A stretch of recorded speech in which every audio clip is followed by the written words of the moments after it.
Assalamu alaikum everyone. Inshallah, we're going to be starting the English Majlis right away. So if everyone could please sit inside and gather around. We're going to start with Hadith Qissa read by Brother Hassan.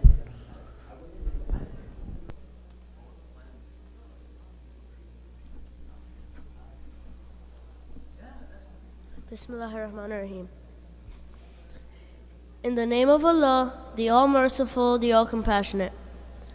Fatima al-Zahra, the daughter of the Prophet, peace be on them, is to have thus related an event. My father, the Prophet of Allah, came to my house one day and said to me, "Peace be on you, Fatima."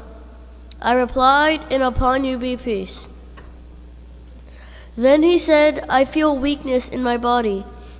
I said, "Allah protects you from weaknesses, father." He said, "Fatima, please bring the Yemeni cloak and cover me with it." So I brought the Yemeni cloak and covered him with it. Then I looked at him and saw that his face was shining like a full moon with its glory and splendor. After a while, my son Hassan came in and said, "Peace be on you, mother." I replied, "And upon you peace, O light of my eyes and the delight of my heart." He then said, "Mother, I smell a fragrance so sweet and so pure as that of my grandfather, the Prophet of Allah." I replied, "Yes, your grandfather is lying underneath the cloak." Hassan went near the cloak and said, "Peace be on you, my grandfather, the Prophet of Allah. May I enter the cloak with you?" He replied, "And upon you peace, my son and the master of my fountain, Gauthar. You are given the permission to enter." So Hassan entered the cloak with him. Allahumma salli ala Muhammad. After a while, my son Hussein came in and said, "Peace be on you, mother." I replied, "And upon you peace, O light of my eyes and the delight of my heart." He then said, "Mother, I smell a sweet fragrance like that of my grandfather, the Prophet of Allah." I replied, "Yes, your grandfather and your brother are lying underneath the cloak." Hussein stepped towards the cloak and said, "Peace be on you, my grandfather, the chosen of Allah. May I enter the cloak with you?" He replied, "And upon you peace, my son and the interceder of my followers. You are given the permission to enter." So Hussein entered the cloak with them. Allahumma salli ala Muhammad. After a while, Abu Hassan Ali bin Abi Talib came in and said, "Peace be on you, O daughter of the Prophet of Allah." I replied, "And upon you peace, O father of Hassan and the commander of the faithful." He then said, "Fatima, I smell a sweet fragrance like that of my brother, my cousin, the Prophet of Allah." I replied, "Yes, he is underneath the cloak with your two sons." So Ali went near the cloak and said, "Peace be on you, Prophet of Allah. May I enter the cloak with you?" He replied, "And upon you peace, my brother, my legatee, my successor, and my standard bearer. You are given the permission to enter." So Ali entered the cloak with them. Allahumma salli ala Muhammad wa ala Muhammad. Then I stepped forward and said, "Peace be on you, my father, O Prophet of Allah. May I enter the cloak with you?" He replied, "And upon you peace, my daughter, O part of myself. You are given the permission to enter." So I entered the cloak with them. Getting together underneath the cloak, my father, the Prophet of Allah, held the two ends of the cloak and raised his right hand towards the heavens and prayed, "O Allah, these are the people of my household, Ahlul Bayt. They are my confidants and my supporters. Their flesh is my flesh and their blood is my blood. Whoever hurts them hurts me too. Whoever displeases them displeased me too. I am at war with those at war with them. I am at peace with those at peace with them. I am the enemy of their enemies, and I am the friend of their friends. They are from me, and I am from them. O Allah, bestow your blessings, benevolence, forgiveness, and your pleasure upon me and upon them, and keep away impurity from them, and keep them thoroughly pure." Then the Lord Almighty Allah said, "O my angels, O residents of my heavens, verily I have now created the erected sky, the stretched earth, the illuminated moon, the bright sun, the rotating planets, the flowing seas, and the sailing ships. But for the love of these 5 lying underneath the cloak. Jibrail, the trusted angel, asked, who are under the cloak? The Almighty answered, they are the household of the Prophet and the assets of prophethood. They are Fatima, her father, her husband, and her 2 sons. Jibrail said, O Lord, may I fly to earth to be the 6th of them? Allah replied, yes, you are given the permission. Jibrail, the trusted, landed near them and said, peace be on you, O Prophet of Allah. The All-Highest conveys his peace on you and his greetings and says, by my honor and glory, O my angels, O residents of my heavens, verily I have not created the erected sky, the stretched earth, the illuminated moon, the bright sun, the rotating planets, the flowing seas, and the sailing ships, but for your sake and love. God has given me permission to enter the cloak with you. May I join you, O Prophet of Allah? The Prophet replied, and peace be on you, O trusted bearer of Allah's revelations. You are granted the permission. So Jibrail entered the cloak with us, and said to my father, Allah sends his revelations to you. Verily Allah's desire is to keep away blemish from you, O people of household, and purify you with the perfect purification. Then Ali said to my father, O Prophet of Allah, tell me what significance has Allah given for getting together underneath this cloak?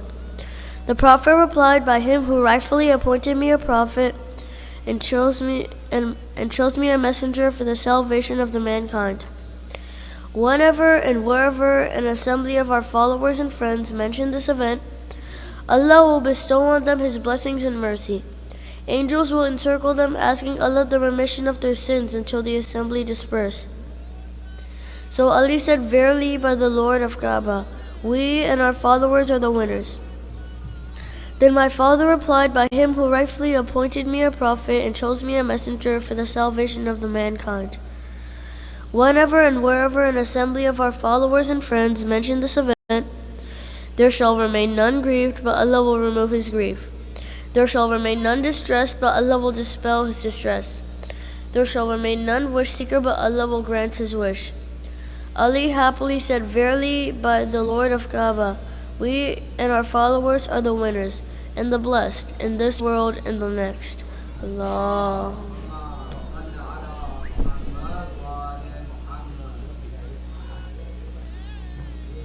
Thank you so much for that wonderful rendition of Hadith Qissa. Now I'd like to invite Muhammad for a salam. Salawat.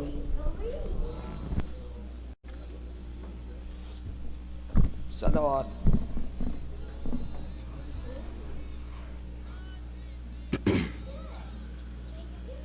Woe be unto me, Hussein, woe be unto me. Woe be unto me, Hussein, woe be unto me. Woe be unto me, Hussein, woe be unto me. Woe be unto me, Hussein, woe be unto me. Why do you have no kafan? Woe be unto me. Why do you lay alone? Woe be unto me. O Hussein, O Hussein, O Hussein, O Hussein. There's no head on your body. Woe be unto me. You have a finger missing. Woe be unto me. Why do you not have no shirts? Woe be unto me. Your body is drenched with blood. Woe be unto me.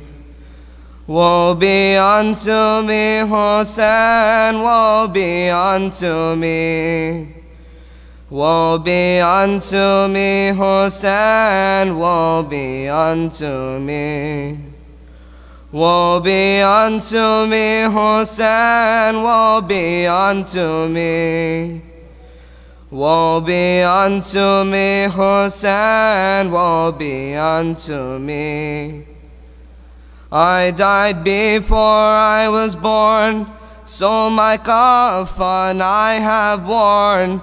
In the womb my love was torn, for Hosanna my heart is torn. For Hosanna my heart is torn. For Hosanna my heart is torn. To you I will cry on my knees, close to you I want to be. Only you is what I see, only your lifeless body. Only your lifeless body, only your lifeless body. Woe be unto me, Hosanna, woe be unto me. Woe be unto me, Hosanna, woe be unto me. Woe be unto me, Hosanna, woe be unto me. Woe be unto me, Hosanna, woe be unto me. All their spears and all their knives, all the children and their cries, Fatima's tear-filled eyes. Blood rain fell from the skies. Blood rain fell from the skies. Blood rain fell from the skies. You lay alone in the sand, next to your brother's cut hand. We will never understand what you have lost in this land. What you have lost in this land. What you have lost in this land. Woe be unto me, Hosanna, woe be unto me. Woe be unto me, Hosanna, woe be unto me. Woe be unto me, Hosanna, woe be unto me.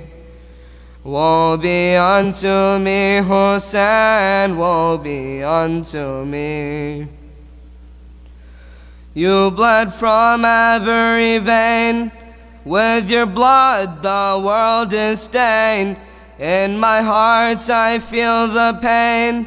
All I say is Ya Hussein. All I say is Ya Hussein. All I say is Ya Hussein. When Zainab started to cry, looking at your lips so dry, she lifted to the skies. A second death Ali died. A second death Ali died. A second death Ali died. Woe be unto me, Hussein, woe be unto me. Woe be unto me, Hussein, woe be unto me. Woe be unto me, Hussein, woe be unto me. Woe be unto me, Hussein, woe be unto me. Why do you have no coffin? Woe be unto me. Why do you lay alone? Woe be unto me. Woe be unto me, Hussein, woe be unto me. Woe be unto me, Hussein, woe be unto me. Woe be unto me, Hussein, woe be unto me. Woe be unto me, Hussein, woe be unto me. Salawat.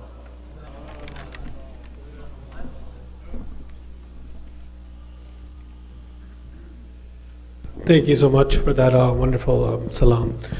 Just a brief note, I just would like to, just since today is the last English Majlis of this year, I would like to thank everyone for joining the Majlises every week and coming on time and being involved in the Majlises. Thank you all for the volunteers, all the reciters, and then also all the speakers and Maulanas who came on behalf of everyone. Thank you so much.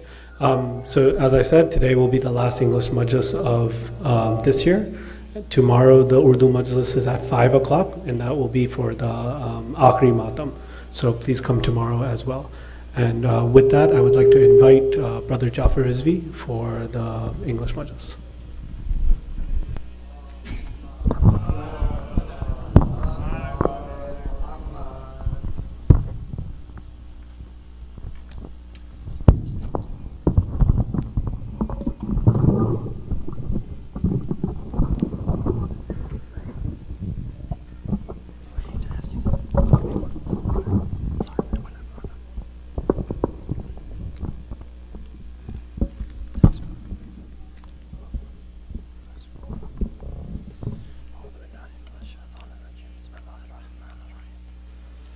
بسم الله الرحمن الرحيم أشهد أن لا إله إلا الله وحده لا شريك له إلها واحدا أحدا فردا صمدا لم يتخذ صاحبة ولا ولدا الحمد لله رب العالمين والصلاة والسلام على سيدنا وعظيمنا وحبيب قلوبنا والشفيع نفوسنا أبي القاسم محمد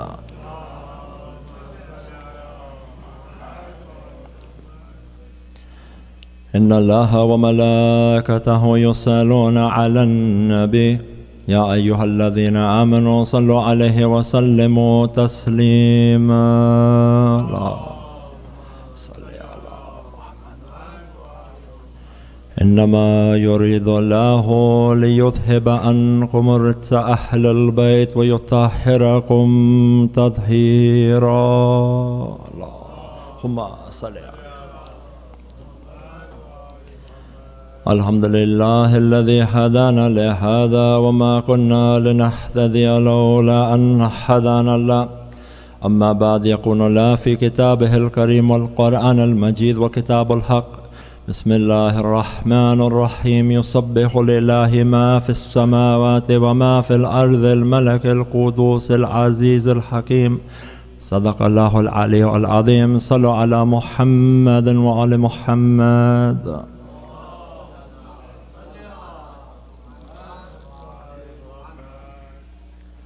عظم أجورنا ومصابنا بالحسن بن علي العسكري عليه السلام.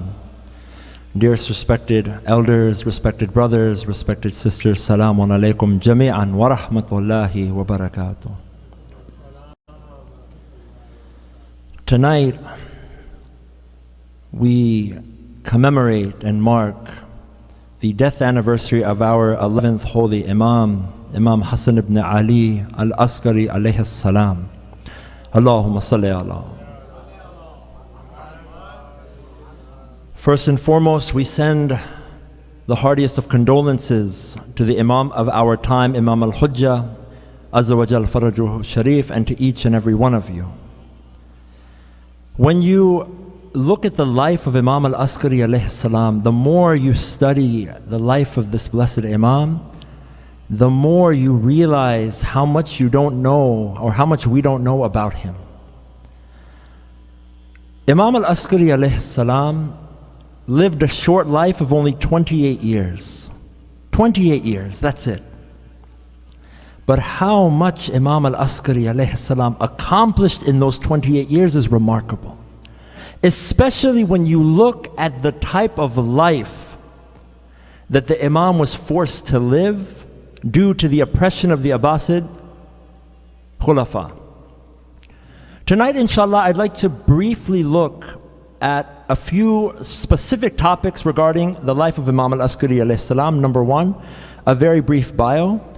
Number two, more importantly, what was life like during the time of Imam al-Askari alayhi salam? What were the conditions? What was the situation like of the time that the Imam alayhi salam lived? What are some lessons that we can learn from the Imam alayhi salam? And what are some hadiths that the Imam have left us that we can benefit from, inshallah? And then we will end with a general reminder to myself first and all of us with the month, a period of the Azaa of Imam al-Hussein alayhi salam coming to an end. So we'll have a general reminder for all of us, inshallah. But let us begin with a recitation of a salawat upon Muhammad wa ali Muhammad as we look to understand the life of Imam al-Askari alayhi salam. Sallu ala Muhammad wa ali Muhammad.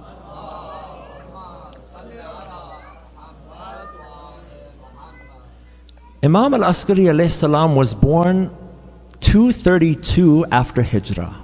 232. What is remarkable is that the year that Imam al-Askari alayhi salam was born happened to be the same year that one of the worst oppressors and rulers in Islamic history took control of the Islamic empire, Mutawakkil al-Abbasid la'natullah alayh. Narrations mention that when Mutawakkil became the Abbasid Khalifa, there was such a severe sand and dust storm that struck Iraq, Kufa, Baghdad. So many plants were destroyed. So many travelers went missing. For 50 days, this wind caused this type of effect. When Mutawakkil became the leader, they say that this was a sign of how evil Mutawakkil al-La'in was when he came into power. Mutawakkil was the Khalifa for 16 years, 232 to 248. That means that the first 16 years of the life of Imam al-Askari alayhi salam was under al-Mutawakkil. How long did we say the Imam lived total? 28. So 16 years was under this rule. Now, what made Mutawakkil so bad? What did he do? First and foremost, we have to take a step back a little bit and look at the Abbasids. Now, when the Abbasids came into power, they said that the Umayyads were corrupt and we are the family of the Prophet, peace be upon him and his family, and we're coming to kind of bring back that Islam, reform the corruption. They kind of went under that banner. When they took control, historians argue that the Abbasids were actually even worse. Now imagine, you're worse than the Umayyads. Umayyads, we're talking Yazid, Muawiyah, Marwan. The Abbasids came, okay. Generally speaking, what happened? The Abbasids, they would collect a lot of income, right? The Islamic government has the taxes, they have the zakat, they would collect. 360, they say, between some years 360, other years 500 million dirhams. Okay, so that doesn't sound like a lot. I don't really know what that means. I'll give you an example. Back then, a dirham was a lot. A dirham is a silver coin, and a dinar is a gold coin. 1 dirham back then bought you a sheep, or it bought you the value of a jar of honey, or the value of a jar of oil. Imagine. 1. Why do I mention this? Because the government had a lot of money. So, if the government has a lot of money, you would expect that the people living in the government would be taken care of. No. Quite the opposite. The Abbasids, see, Islam detests poverty. There's narrations that mention that poverty is like disbelief. Islam wanted to eradicate poverty. It does not want to see anyone in its system poor.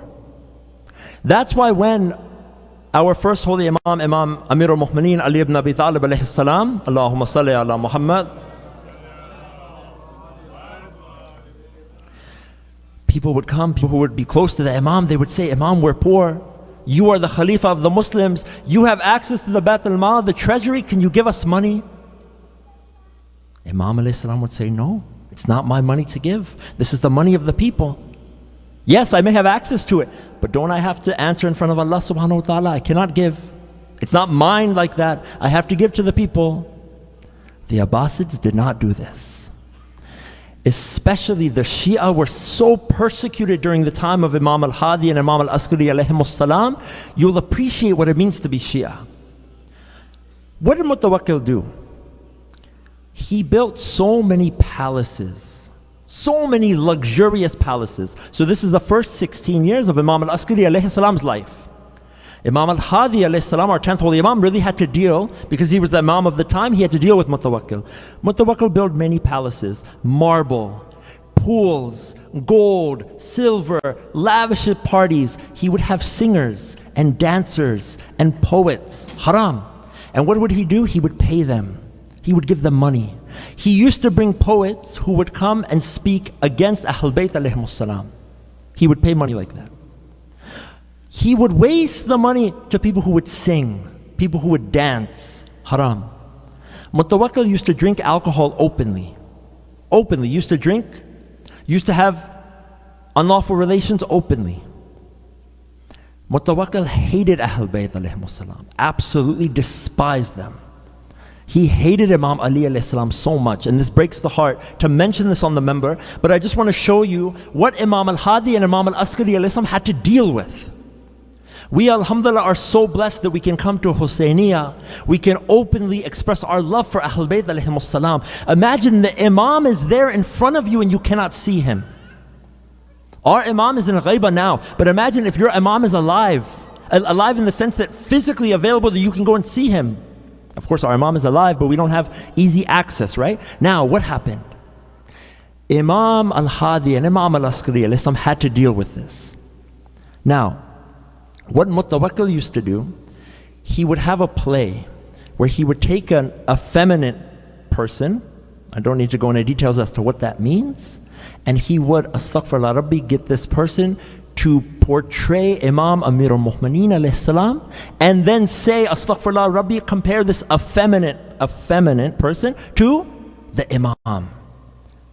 Now what's amazing, subhanallah, is his own son hated that so much, because he had respect for Ahlul Bayt, that Mutawakkil actually was killed by his own son. His son killed him as a result of that, because he showed that type of animosity against Imam Ali alayhi salam. Now, Mutawakkil would arrest people, he would put financial hardship, economic burdens on the Shia. The Shia were not able to take any type of income. People would not even be able to help the Shia if they found out, and you need financial help, right? Let's say, for example, I'm not Shia, you're Shia, you need help. I say, I want to help you, but I can't. If I help you, the government finds out, I'm going to get fined. It's risky. I can't take that risk. So the Shia would suffer. They would be so poor. They would be in such a state where they had one cloth. The narrations mention historically that there would be a sister would have only one cloth that she would have to share with other sisters in order to perform their salat, because they were so poor. They were that poor. Now, the government had money. Millions and millions and millions of dollars, dirhams they had. But how did Mutawakkil spend it? Imagine. The people are suffering. The people are so poor. They barely have food. And you're giving money to singers and dancers and alcohol and parties. Now, this is a little glimpse. You think it ends there with Mutawakkil? No. Narrations mention that Mutawakkil hated those individuals who would go on the ziyarat of Imam al-Hussein alayhi salam. They said, why? Said that before Mutawakkil was a Khalifa, a leader, that they would have these song maids, people who they'd sing the songs, right? These maidens. And they used to sing for Mutawakkil. When Mutawakkil became Khalifa, he called for one of them to sing for him. They said, she's not here. So where is she? Well, she's gone to do the Hajj. It's okay. She went to go do the Hajj, this song maiden, right, who would sing for the Caliph. And they would find out, they said, well, it's Sha'aban. So Hajj in Shaban, I haven't heard, it doesn't make sense. It's Shaban, why is she doing Hajj in Shaban? Found out that, brought her, said, where did you do your Hajj? Said, I did my Hajj. Where? Hajj means I went to Imam al-Hussein alayhi salam, I did the ziyarat in Karbala. Mutawakkil was so angry and so upset that he ordered the complete demolition of the tomb of Imam al-Hussein alayhi salam, the shrine and all the surrounding areas of the grave of Imam al-Hussein alayhi salam, that Haram al-Roza was completely destroyed. Destroyed it. This is what the Shias had to go through. This is during the time of Imam al-Hadi alayhi salam and Imam al-Askari alayhi salam. People would give their arms, their legs to go and do the ziyarat of Imam al-Hussein alayhi salam. Mutawakkil did not let people do the ziyarah. This, imagine, growing up 16 years of your life under this type of oppression, and your father, Imam al-Hadi alayhi salam, is always under house arrest, always being called in. Narrations mention one day that when Imam al-Askari alayhi salam was walking in the streets, what would happen? Narrations mention that he would see a brother, he would see a companion, he would see a lover of his, and he would say, you cannot greet me, you cannot show any affection towards me, you cannot even acknowledge me, you have to act like you don't know me. Imagine how much that breaks the heart. The Imam is telling the followers, I love you, I want to be with you, I want to be here for you, but I cannot. Because of what? My concern for you. If the government finds out, for example, that you're associated with me, you will be put in prison or worse. The Abbasids used to kill them, being Shia. It was not easy. And the Imam was so poor financially, did not have any money because they put sanctions on the Imam. The narrations mention that if Imam were to receive, one of the companions would have like a jar of oil or honey and would put money inside that jar and give it to the Imam. That's how secretive they had to be. That's how difficult it was. Just imagine, you're spending luxurious amounts of money on luxurious castles and swimming pools and marble, and the Shia are suffering. Anyone who showed love for Imam Amir al-Mu'mineen had a terrible, terrible time. And the one who suffered the most was Imam al-Hadi and Imam al-Askari . They were put in house arrest. Now, this was the first 16 years. There were a few other khulafa that came, ending with Mu'taz was the one, al-La'in, who killed Imam al-Hadi, who had Imam al-Hadi poisoned, 252 to 255. Imam al-Askari came in at that time. 22 years old, the period of Imam al-Askari imamate started. Okay.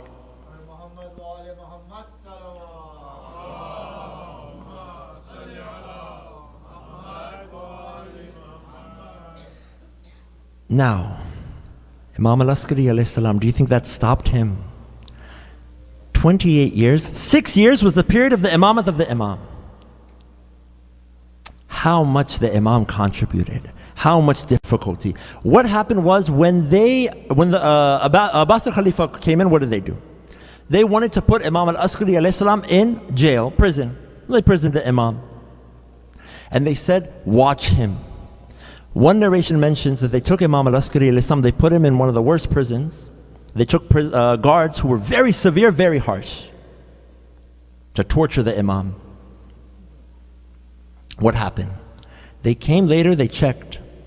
They said that these guards, what did they find them doing? Praying and worshiping. I said, how? We sent you to torture him. They said, we've not seen a man like this. All he does is he fasts during the day, he prays at night. That's it. What is there? What can I say? His spirituality is such, his prayer is such, we cannot help. We're attracted to him, meaning his message, his spirituality. Subhanallah, what do we learn?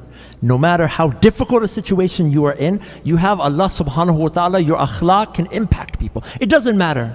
You're in prison, you have nothing financially, nothing physical. What did the Imam have? What did the Imam have? But he made the most of the situation. He did not let anything get him down. Why? Because the Imam had Allah subhanahu wa ta'ala. This is the most important thing. Imam was not worried. He had Allah. When you have Allah subhanahu wa ta'ala, what do you have to worry about? He's in prison. He's being prohibited from meeting his Shia. He's being prohibited from benefiting, teaching them, helping them. It hurts him. He never gives up. Was the Imam in his 50s or 60s or 70s? No, 20s. 20s. So for my youth, look at what you can accomplish at a young age. We have the best examples. This is a universal message from the Imams. You have an Imam who started his Imamat at 9, 8, 5. Subhanallah. Doesn't matter. Don't let anyone ever tell you you're too young to do something. Don't ever let anyone tell you that. Because your Imams, they set the path. Nothing stopped them. As long as you have Allah subhanahu wa ta'ala, you can do anything. Anything. Sallu ala Muhammad wa ala Muhammad.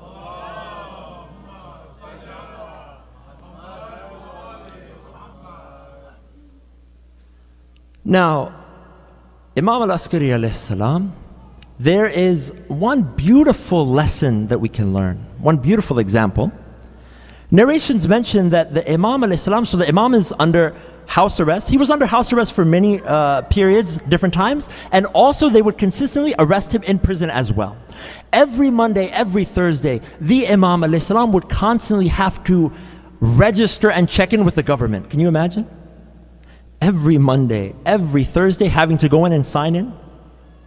They're looking to see, they sent spies on the Imam. They look to see his activities. What is he doing? Is he trying to do a revolution? Allah, no, no. Imam al-Askari alayhi salam, how much difficulty he went through. That, yet despite all of this, nothing deterred the Imam. Now, one beautiful story is what? Narrations mention that the Imam alayhi salam had a representative in the city of Qum by the name of Ahmad bin Ishaq. He was a very noble representative of the Imam, a scholar. This Ahmad bin Ishaq was in Qum. There was a man in the city of Qum by the name of Al-Hussein. That was his name, Al-Hussein. He was actually a descendant of Ahlul Bayt alayhim salam, a long, long descendant. He was a long distant cousin to Imam al-Askari alayhi salam. He was a Muslim, practiced, follower of Ahlul Bayt alayhim salam, yet he used to drink openly. He used to commit acts of indecency. What happened was, one day Ahmad bin Ishaq was in the city of Qum. There was like a majalis like this, a gathering, and this Al-Hussein is in the gathering. Ahmad bin Ishaq gets very upset, and he embarrasses him, humiliates him, says, "Get out of here. Someone like you commits sins openly and all this, cannot be in this gathering, go." And he humiliated him and sent him away. Ahmad bin Ishaq then goes from Qum to Hajj, performs his Hajj and goes to Samara to see Imam al-Askari alayhi salam. When Ahmad bin Ishaq, who's a pious scholar, representative of the Imam, goes to Imam al-Askari alayhi salam, they say, "Who is it?" He says, "It's Ahmad bin Ishaq." They say, "The Imam does not want to see you." Allahu Akbar. He's shocked. Can you imagine? Just imagine that situation. You go to see your Imam and the Imam says, "No, I don't want to see you." We pray that we never do anything that makes our Imam think that about us. What happened? He explained. Then Imam said, "Okay, you can come in, no problem." But he was confused. What happened? Imam said, "What?" He said to Imam, "What did I do, Ya Ibn Rasulullah?"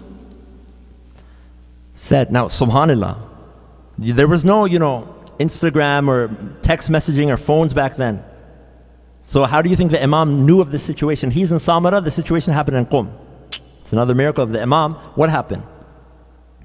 Says that, that man Al-Hussein in Qum, you embarrassed him.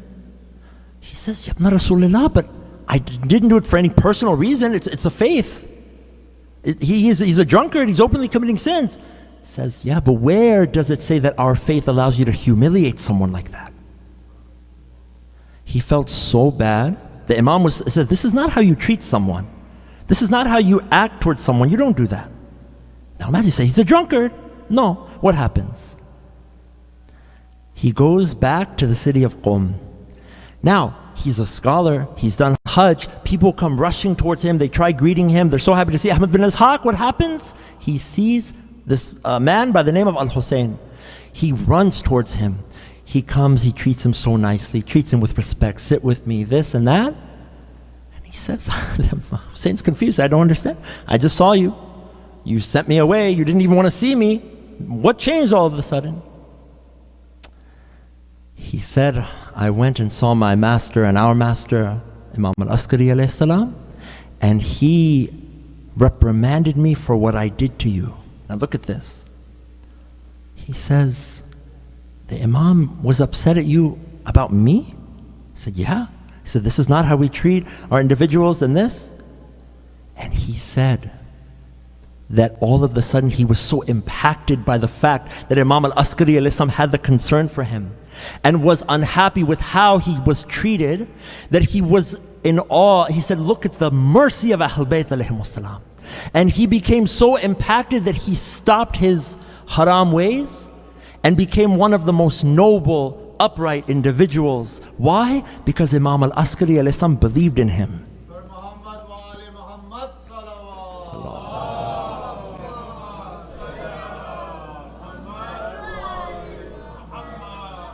What's the lesson, my dear brothers and sisters? Never judge someone. One of the worst things we can ever do, unintentionally, I don't believe anyone will do it intentionally, unintentionally by the way we act, we may push someone away from Islam. Don't condone the action. That's not what Imam al-Islam is saying. Don't say, oh yeah, it's okay to drink, I don't want to offend you. No. But do it in a way that comforts the person and attracts them. This person was a believer. He had faith, he had belief in Allah. Don't think, oh, I'm so much better than you because I don't do these open haram sins and I'm so close. No. You shouldn't even come to the majalis of Imam al-Hussein, astaghfirullah rabbi. No. Imam al-Hussein alayhi salam does not discriminate. Imam al-Hussein alayhi salam welcomes everyone to the majalis of Imam. We have to do the same. We have to, through our akhlaq, attract people. You never ever want to be responsible for turning someone away from Islam. Imagine.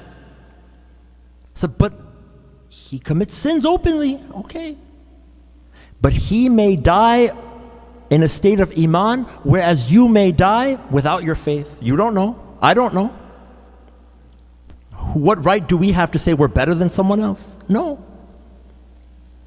So attract people. Now, again, maybe there's a nice way to do it. For example, if you want to correct someone you care about, first and foremost, always do it privately. Always. Never ever correct someone in public. That's rule number one. Rule number one, do it privately. They have communication, you learn in communication class, they have what's called the hamburger method. What is it? Positivity, and then the criticism, and then positivity again. Bun, burger, bun, right? So what you do is you talk to the person nicely. You say, I really appreciate what you're doing. I know you love Islam. I know you love Ahl Bayt. Maybe something's going on while you're going down this path. I want to help you. I'm here for you. Allah's always here for you. The door's always open. Is there anything I can do? This is not like you. And then maybe that person is so impacted by your generosity, caring for him, as opposed to you going and telling someone else, oh, you see this guy, he comes, he does this, does that, does this. The person feels, oh, everyone's judging me. Everyone thinks this of me. No. So this is the teachings of Ahl Bayt alayhimus salam. This is one lesson from the life of Imam al-Askari alayhi salam, that never ever judge or give up on someone. No matter how pious we may think we are and how much of a sinner we may think they are. Never. Sallu ala Muhammad wa ali Muhammad.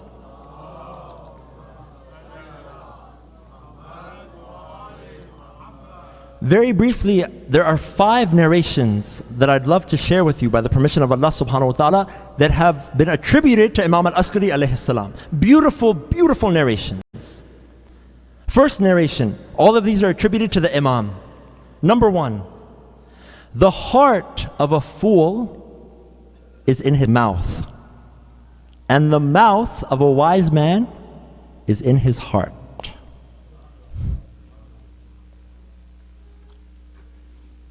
When you hear these narrations, I want you to remember where it's coming from.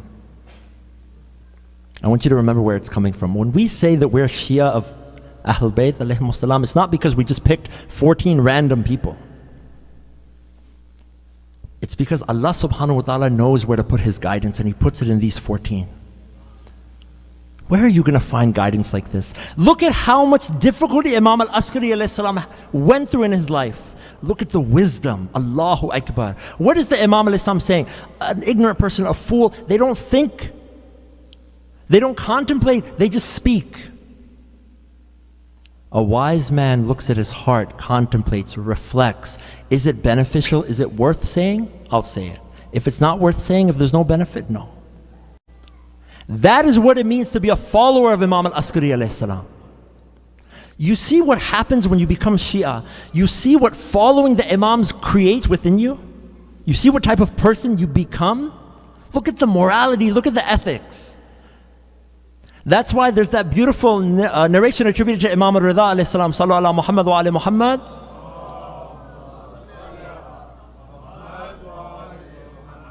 What does the Imam al-Islam say? Just tell people our words, tell people our narrations, they'll come to us. That's it. If you just tell people the sayings of the Imams, they will be inspired. Magnets. Number one. Number two, Imam al-Askari alayhi salam says, there are two qualities such that there is no quality above them. Wow, okay, what are they? There are two qualities such that there are no qualities above them. Okay, I want to know what this is. Every letter, every word that comes from the Imam is gold. It's precious. What is it? Firstly, faith in Allah. Simple. Two qualities above everything else. Number one, faith in Allah. Never ever lose that faith in your Lord, my dear brothers and sisters. No matter what's going on, remember you have Allah. What else do you need? Allah is the one who has always looked after you, always taken care of you, always nurtured you. Allah's not going to let you fail. Allah's not going to let you fall. Allah loves you. Believe in Him. Work for Him. Dedicate yourself to Allah. Have iman in Allah. Number one. Number two quality is what? Serving your brothers. Allah. Simple. So profound. Two qualities above every other quality. Did the Imam say two best qualities? Rich. Two best qualities. Most friends on Insta? No. The one who has the most cars? No. The one who has the most friends? No. Faith in Allah and serving your brothers. That's a Shia of Ali. And why do you do it? To seek proximity to Allah. Faith in Allah, serving. Don't expect any reward from anyone. The happiness comes from serving for the pleasure of Allah. You have these two qualities, you will see what it means to be a Shia. We pray inshallah that all of us enact these qualities inshallah. Sallu ala Muhammad wa ali Muhammad.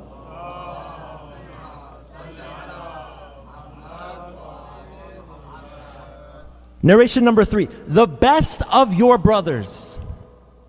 Okay, I'm listening now. What is it? The best of your brothers is who? Who are the best of the brothers? The best of your brothers is he who forgets your wrong against him and remembers your kindness to him. Wow, no. Imam, sorry, I will do the opposite. I do the opposite. The best of your brother is what? If you've wronged him, he wronged me. He wronged me. He was mean to me. He did backbiting against me. He made fun of me, let's say. I asked him for something. He wouldn't give it to me. He didn't invite me to his wedding. He didn't do this. He didn't do that. Baba, forgive. Forgive. That's the best of the brothers. You forgot all the kindness he did for you, all the times he was there for you, all the times he helped you. Yeah, forget. But one time he did something. You know what he did? I'm going to tell everybody. But the times he was kind, I'm not going to tell anyone. No, Imam al-Askari alayhi salam says, no. The best of your brothers is the one who does the opposite. Subhanallah. Remember, you're following in the footsteps of the Imam. This is what the Imam wants from us. This is what the Imam wants from us. Sallu ala Muhammad wa ala Muhammad.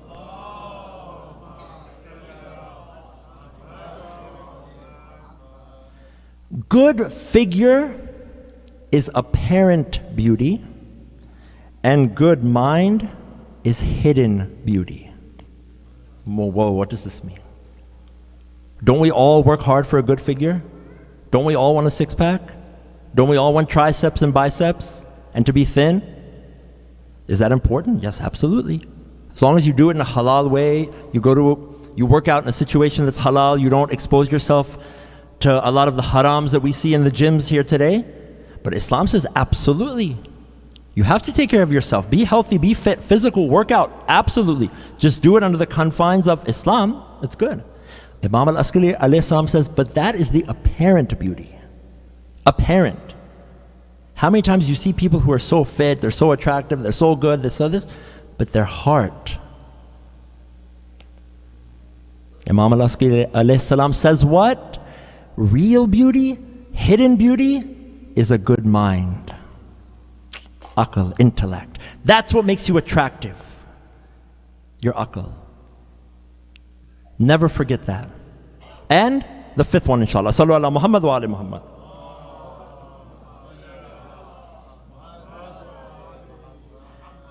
It is from humbleness to greet everyone you pass by and to sit in other than the distinction place in a meeting. Okay, what does this mean? What is the Imam al-Islam saying here?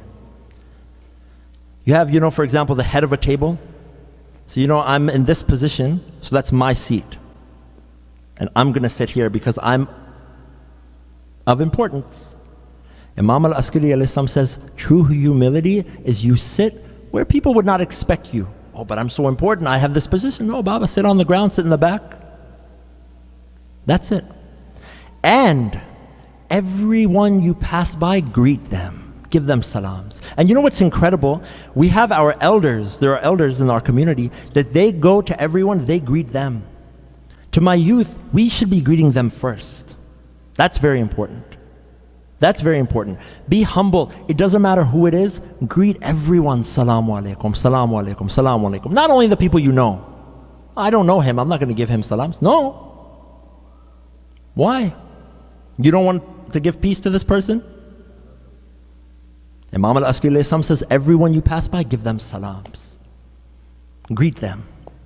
Simple. It's very simple. You never understand what it may do to that person, how much they may appreciate it. So nobody comes, talks to me.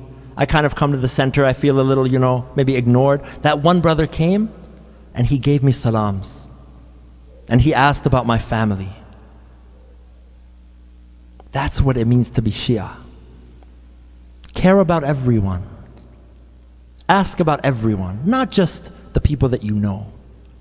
That's how you attract people to the school of Ahlul Bayt. That's how that blossoms in your heart. Akhlaq upon akhlaq upon akhlaq. It's contagious. It's so contagious. These are just a glimpse.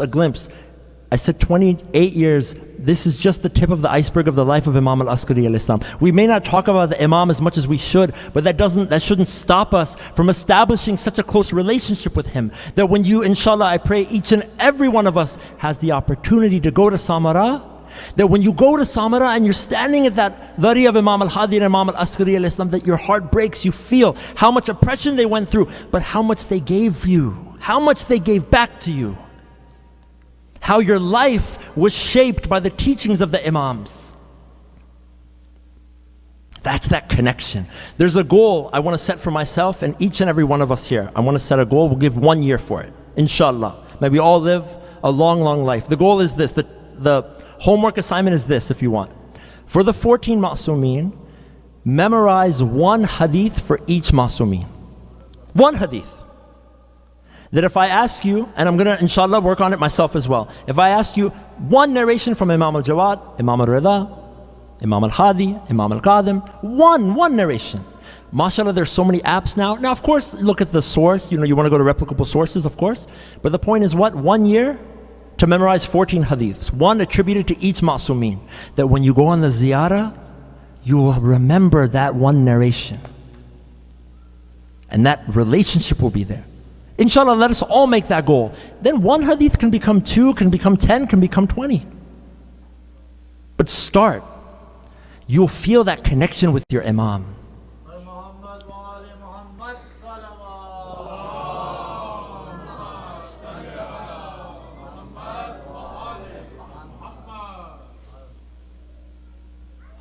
My dear brothers and sisters, it breaks the heart. When you look at the life of Imam al-Askari alayhi salam and how much the Imam went through. Narrations mention 6 years. 6 years was the period of the imamate of Imam al-Askari alayhi salam, and how much he went through in house arrest and torture. And tonight, I want to cover 2 orphaned imams. 2 orphaned imams. I want to take you through the trials and tribulations of these 2 imams. And the first orphaned imam I want to start with is that 5-year-old son of Imam al-Askari alayhi salam, the imam of our time, 5 years old. Narrations mention that one of the close companions of Imam al-Askari alayhi salam narrates the final days of the life of the imam, that they had enough of Imam al-Askari alayhi salam, that they had decided to poison Imam al-Askari alayhi salam. Abdul Ahyan, one of the close companions of the imam, mentions the following. He says that the poison had reached Imam al-Askari alayhi salam, and I noticed he was not himself. Imam al-Askari alayhi salam said, "Oh Abdul Ayyan, you are going to go to the city of Madian, and there you're going to take these letters that I'm giving you and you will bring them back. But when you come back 15 days from now and you come back to Samara, you'll see that I will not be here any longer. I will not be here anymore. They will say that al-Askari has died." Abdul Ayyan was so shocked and so saddened, but he said, "Yabna Rasulullah, how will I know who the imam is after you?" Imam al-Askari alayhi salam says that there are 3 signs that you will see. The first is that this individual will insist and will lead my salat al-janazah, number 1. Number 2, he will be the only one who will ask you for the letters that you bring back. And number 3, there will be a group of people who have come from Qum, who will have a bag of money, and he is the only one who will know the exact amount of money in that bag. Narrations mention, Abdul Ayyan says, "I've come back after 15 days and I saw the city of Samara, and people were so upset and they were crying. I said, what happened? They said, Imam al-Askari alayhi salam has died. Imam al-Askari alayhi salam has been shaheed." They were so devastated how difficult it was. Narrations mention that the brother of Imam al-Askari alayhi salam, by the name of Ja'far, he was known to be a liar. They call him Ja'far the liar. What happened was he claimed and said, "I am the imam." At that time, he tried to lead the janazah of Imam al-Askari alayhi salam. A 5-year-old Imam al-Hujjah comes and says, "No, I am the one who will lead the salat of my father." Imam al-Hujjah comes. After that, then he said, "I saw the first sign." He then asked Abdul Ayyan for the letters. He says, "Okay, I've seen the second sign." Now this congregation from Qum comes. They have this bag of money. They said, "Okay, Ja'far, if you say you are the imam, how much money is here?" He says, "Do you expect that I have knowledge of the unseen? How am I supposed to know how much money is in that bag?" They said, "No, then we know you are not the imam." The 5-year-old Imam al-Hujjah comes and tells them 1,000 of this and 10 special this. So this is the exact amount. They said, "We now know that this is the imam." And Imam al-Hujjah came 5 years old. How difficult it was for a 5-year-old to lose your father at such a young age. We send our condolences to the imam of our time. How difficult it must have been. But oh Imam al-Askari alayhi salam, when you were in your final moments, there were people around you. How you were laying down, how difficult it was, but you did not have to see them behead your father like the second orphaned imam. We give our condolences to Imam Zain al-Abidin alayhi salam.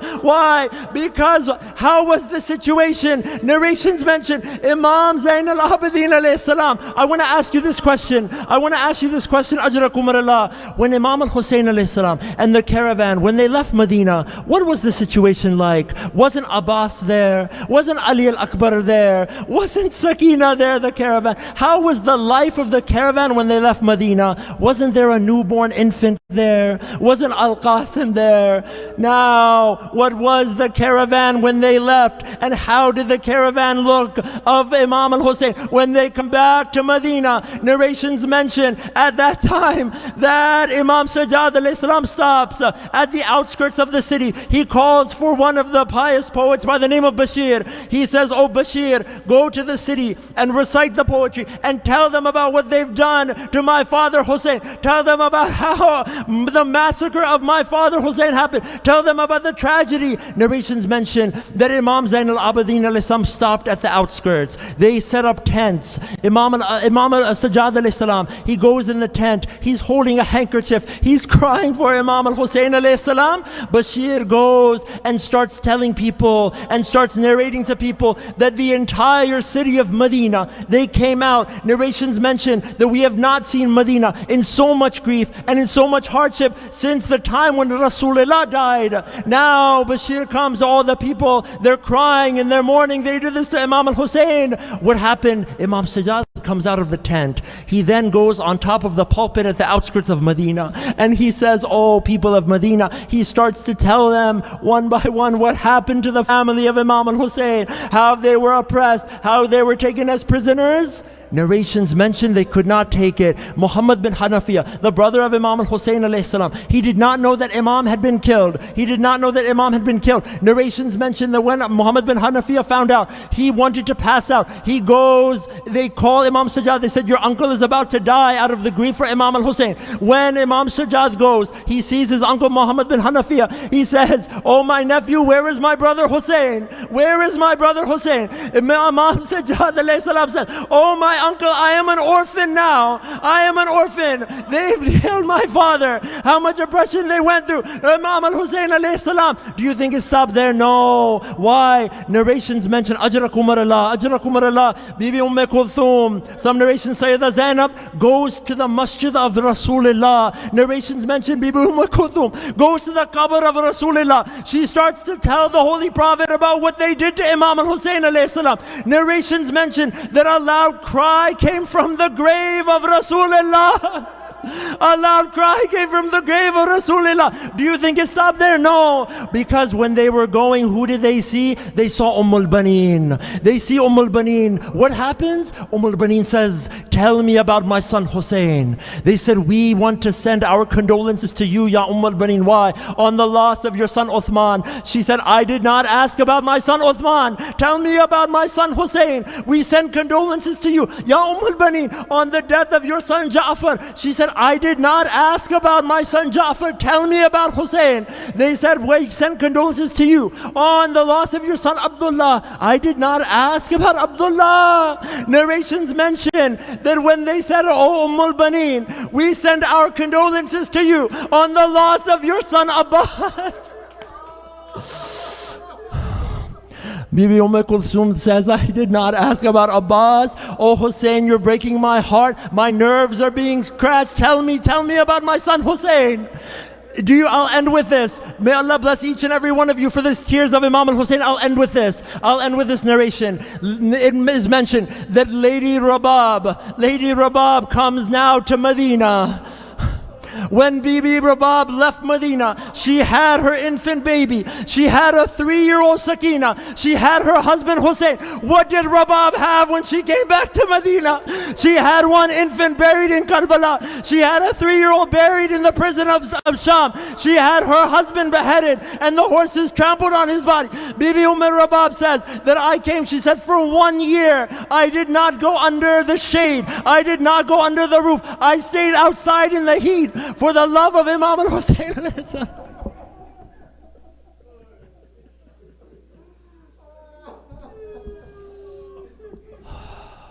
Inna lillahi wa inna ilayhi raji'un. Ridan bi qada'ihi wa tasliman li amri. Oh Allah subhanahu wa ta'ala, we ask you through these tears of Imam al-Hussein alayhi salam and Imam al-Askari alayhi salam to grant the hajat of each and every one of you, inshallah, and the speediest recovery of anyone who is sick.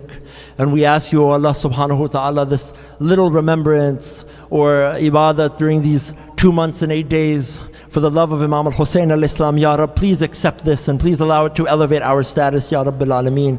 I want to end with the recitation of Dua Faraj for the reappearance of our Imam, and then we'll have Matam Hussein.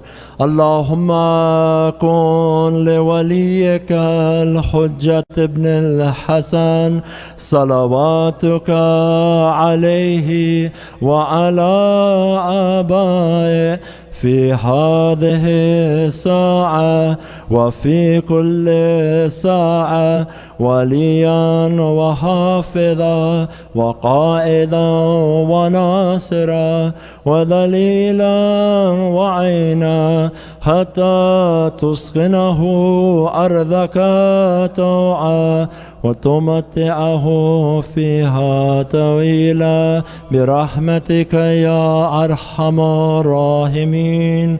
ماتم حسين.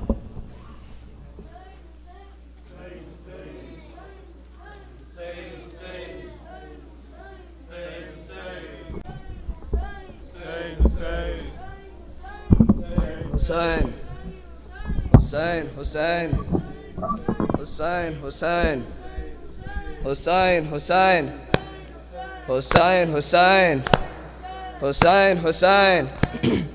We will not forget Karbala.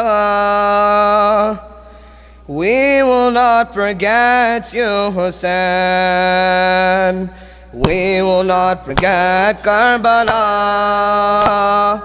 We will not forget you, Hussein. We will not forget Karbala. We will not forget you, Hussein. We will not forget Karbala.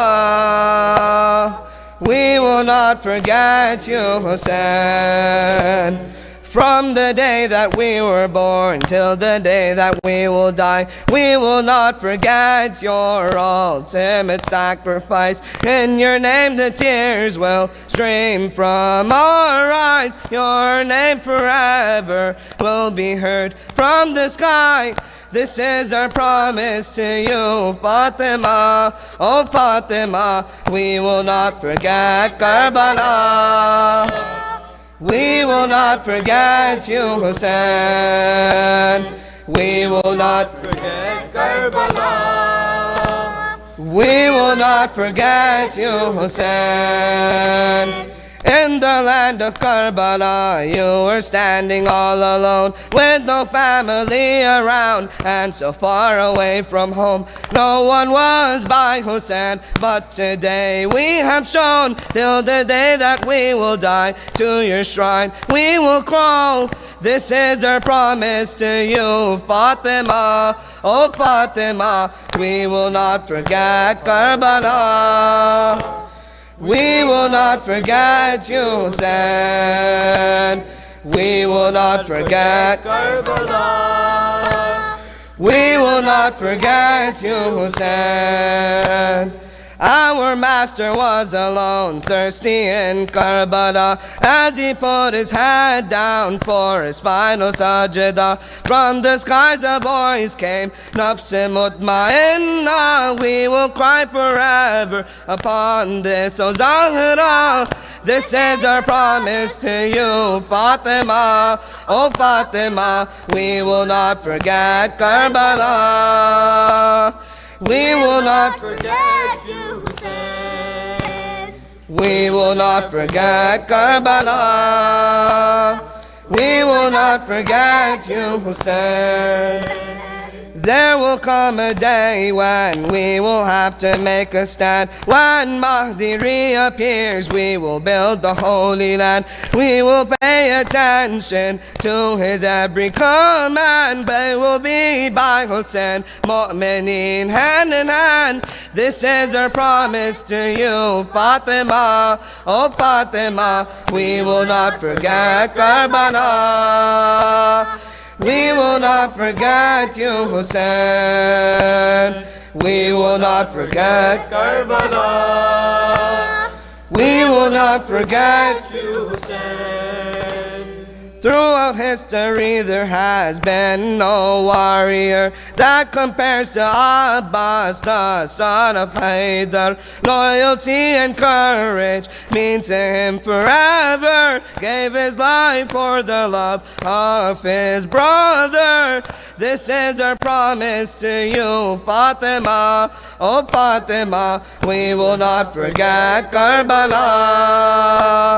We will not forget you, Hussein. We will not forget Karbala. We will not forget you, Hussein. We will not forget Karbala. We will not forget you, Hussein. Ya Hussein. Ya Hussein. Ya Hussein, Ya Hussein, Ya Hussein, Ya Hussein, Ya Hussein, Ya Hussein, Ya Hussein. What has happened to my house? Zainab had said, "Oh people, what has happened to my house? Yesterday it was so full. Now there's only emptiness." Zainab had said, "Oh people, what has happened to my house?" Zainab had said, "Oh people, what has happened to my house?" Zainab had said, "Oh people, what has happened to my house?" Layla's son Ali Akbar, who looked like my grandfather. Layla's son Ali Akbar, who looked like my grandfather. Layla saw his dead body. What has happened to my house? Zainab had said, "Oh people, what has happened to my house?" Zainab had said, "Oh people, what has happened to my house?" Banu's son Ali Asghar, who couldn't sleep in his cradle. Banu's son Ali Asghar, who couldn't sleep in his cradle.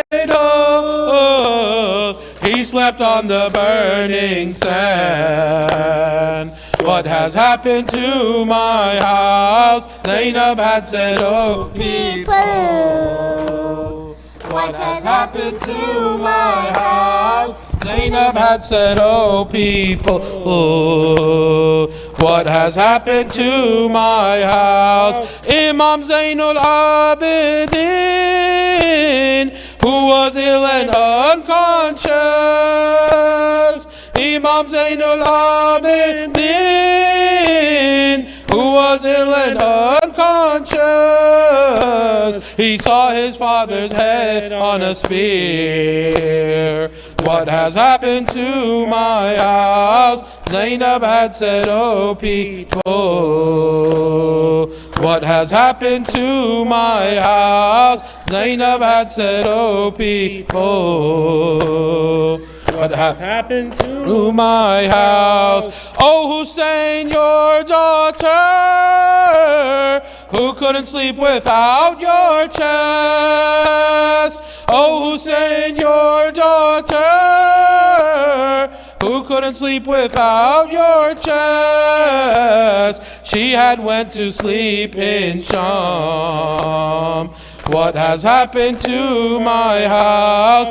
Zainab had said, "Oh people, what has happened to my house?" Zainab had said, "Oh people, what has happened to my house?" Oh, our Imam Mahdi, what has happened to your house? Oh, our Imam Mahdi, what has happened to your house? Nobody died peacefully. What has happened to your house? Oh, our Imam Mahdi, what has happened to your house? Oh, our Imam Mahdi, what has happened to your house? Your father was poisoned. You were only 5 years old. Your father was poisoned. You were only 5 years old. Since then we're waiting for you. What has happened to your house, oh our Imam Mahdi? What has happened to your house, oh our Imam Mahdi? What has happened to your house? 1100 years have passed. Your house still suffered bomb blasts. 1100 years have passed. Your house still suffered bomb blasts. Please invite us to Samara. What has happened to my house? Said, oh people, what has happened to my house? Zainab had said, oh people, what has happened to my house? Zainab had said, oh people, what has happened to my house?